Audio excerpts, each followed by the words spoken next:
प्रदेश Congress committee का अध्यक्ष कोई चुनाव नहीं लड़ेगा। वो फैसला एंथोनी कमेटी ने किया।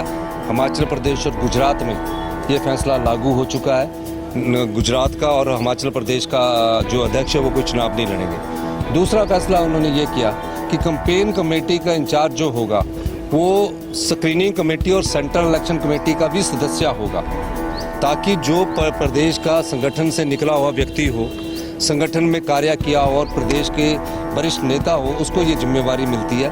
मैं वीरभद्र सिंह जी के बाद अगर मुझे प्रदेश में जिम्मेवारी मिली है, मैं श्रीमती सोनिया गांधी जी का धन्यवाद करना चाहता हूँ। श्रीमती सोनिया गांधी जी का मैं धन्यवाद करना चाहूँगा।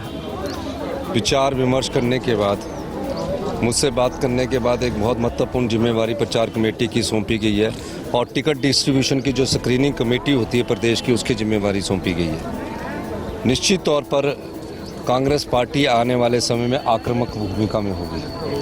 4.5 साल में जो सरकार की कारगुजारी है और जो सरकार हिमाचल प्रदेश की जनता की ना होकर दिल्ली से रिमोट कंट्रोल के सहारे चल रही है, जनता की अदालत में हम उस सरकार को खड़ा करेंगे। मैं कह सकता हूं कि पूरी पार्टी एकजुटता से एक होकर भारतीय जनता पार्टी की जन विरोधी नीतियों का मुकाबला करेगी। भानुपल्ली बैरी बिलासपुर रेलवे लाइन के लिए मुझे बड़े दुख के साथ कहना पड़ता है कि 25% जो कॉस्ट ऑफ कंस्ट्रक्शन होगी वो सरकार वहन करेगी और जो रेवेन्यू शेयरिंग होगी वो सरकार नहीं वहन करेगी। यानी कि 1500 करोड़ रुपया हम भानुपल्ली बिलासपुर रेलवे लाइन के लिए, जमीन के लिए भी सरकार, हिमाचल प्रदेश सरकार देगी और उसकी रेलवे पटरी बिछाने के लिए 25% कॉस्ट सरकार, हिमाचल प्रदेश सरकार देगी। उसका फायदा किसको हो रहा है? उसका फायदा इन 2 सीमेंट उद्योगों को फायदा दिलाने के लिए किया। और कितना पैसा अभी तक दे चुकी है सरकार जमीन की खरीदो फरोख्त के लिए? कम से कम 900 करोड़ रुपया दे चुकी है और कम 1400 करोड़ रुपया और देना है, तो 2200 करोड़ रुपए के करीब खर्चा हिमाचल प्रदेश की सरकार करेगी। किनको? उन उद्योगों को फायदा देने के लिए जो हिमाचल प्रदेश में सीमेंट की बोरी 450 रुपया बेचते हैं और चंडीगढ़ और दिल्ली में 300 350 बेचते हैं। उन उद्योगों को फायदा देने के लिए करेगी। कांग्रेस पार्टी इस प्रकार की उद्योग नीति का विरोध करती है। अगर उद्योग लगाने अपने उस पर लगाइए, लेकिन कांग्रेस, उससे क्या होगा?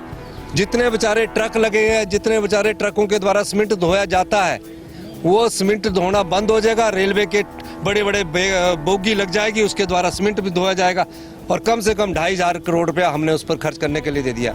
अगर कांग्रेस की सरकार आती है, हम इसी पैसे को ग्रामीण अर्थव्यवस्था को मजबूत करने के लिए, कृषक की अर्थव्यवस्था को मजबूत करने के लिए जो हम दूध की नीति लाने वाले हैं, उसके माध्यम से करेंगे। हमीरपुर जिला को कांग्रेस पार्टी को बहुत लाभ होने वाला है। जो चीज़ उन्होंने खोई है वो इस जिम्मेवारी के माध्यम से उनको मिल सकती है, इसमें कोई दो राय नहीं है हमीरपुर की जनता ने। और इसमें एक बात और मैं आपको कहना चाहता हूं कि जो भी ये कैंपेन कमेटी का जो इंचार्ज होता था, अगर सरकार होती थी तो मुख्यमंत्री होते थे। अगर कोई वीरभद्र सिंह जी इस कैंपेन कमेटी के अगर प्रदेश अध्यक्ष रहे तो वो होते थे। और इससे कांग्रेस पार्टी ने एक फैसला किया कि 3 महत्वपूर्ण पद अब प्रदेश कांग्रेस कमेटी में होगा। प्रदेश कांग्रेस कमेटी का अध्यक्ष कोई चुनाव नहीं लड़ेगा। वो फैसला एंथोनी कमेटी ने किया। हिमाचल प्रदेश और गुजरात में ये फैसला लागू हो चुका है। गुजरात का और हिमाचल प्रदेश का जो अध्यक्ष है वो कोई चुनाव नहीं लड़ेंगे। दूसरा फैसला उन्होंने ये किया कि कैंपेन कमेटी का इंचार्ज जो होगा वो स्क्रीनिंग कमेटी और सेंट्रल इलेक्शन कमेटी का भी सदस्य होगा, ताकि जो प्रदेश का संगठन से निकला हुआ व्यक्ति हो, संगठन में कार्य किया और प्रदेश के वरिष्ठ नेता हो, उसको ये जिम्मेवारी मिलती है। मैं वीरभद्र सिंह जी के बाद अगर मुझे प्रदेश में जिम्मेवारी मिली है, मैं श्रीमती सोनिया गांधी जी का धन्यवाद करना चाहता हूं कि पूरे प्रदेश की प्रचार की कमान की जिम्मेवारी जो मुझे देकर उन्होंने सम्मान प्राप्त किया है। इससे पहले उन्होंने अशोक गहलोत जी को दी, बिलासराव देशमुख जी को दी और भी हरीश रावत जी को दी।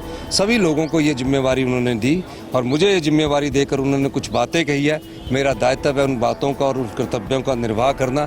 वो बात राजनीतिक चर्चा पर नहीं आनी चाहिए। हम सब लोग परिवार के लोग हैं और सब परिवार के लोग एकजुटता से जो हमीरपुर का सम्मान खोया, उस हमीरपुर के सम्मान को वापस लाने की जिम्मेवारी भी हम सब हमीरपुर की जनता की भी है।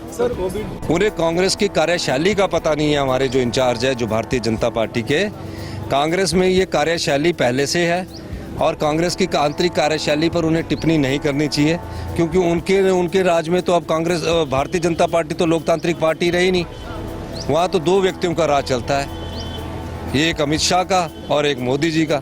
उनके भारतीय जनता पार्टी अब लोकतांत्रिक पार्टी नहीं रही है, वो सिर्फ तानाशाही पार्टी बन चुकी है। कांग्रेस पार्टी में आंतरिक लोकतंत्र है, और जो लोकतंत्र 75 साल से इस कांग्रेस पार्टी ने इस देश को दिया, और एक ऐसा संविधान दिया जिसके कारण आज एक देश का प्रधानमंत्री आम परिवार से निकलकर बना है। केजरीवाल भी इस देश के मुख्यमंत्री बने, इस दिल्ली प्रदेश के मुख्यमंत्री बने। ये सब किसने दिया? कांग्रेस पार्टी ने दिया। और ये बार बार बयान देते हैं कि 70 साल में कांग्रेस पार्टी ने कुछ नहीं किया। अरे आपने तो करना ही कुछ नहीं है। बांध बनाने कांग्रेस पार्टी ने, अब हमीरपुर जिला की बात ले लीजिए, NIT हमीरपुर ने बनाया, संस्थाएं हमीरपुर ने बनाई, ये जितने रोड्स हैं हाँ कांग्रेस पार्टी ने बनाए, बांध कांग्रेस पार्टी ने बनाए, IIT कांग्रेस पार्टी ने बनाई, IIM कांग्रेस पार्टी ने बनाए, जितने भी नाइपर कांग्रेस पार्टी ने बनाए, जितनी संस्थाएं हैं। ये जो ऑफिस है एक दिन में नहीं बन जाते, इनको बनाने के लिए समय लगता है। मोदी जी ने बेचने का काम करना है, केजरीवाल जी ने मुफ्त बांटने का काम करना है, और कांग्रेस पार्टी ने ग्रामीण रोजगार को बढ़ावा देने के लिए रोजगार नीति लाने का काम करना है। ये फर्क है हमारी सोच में।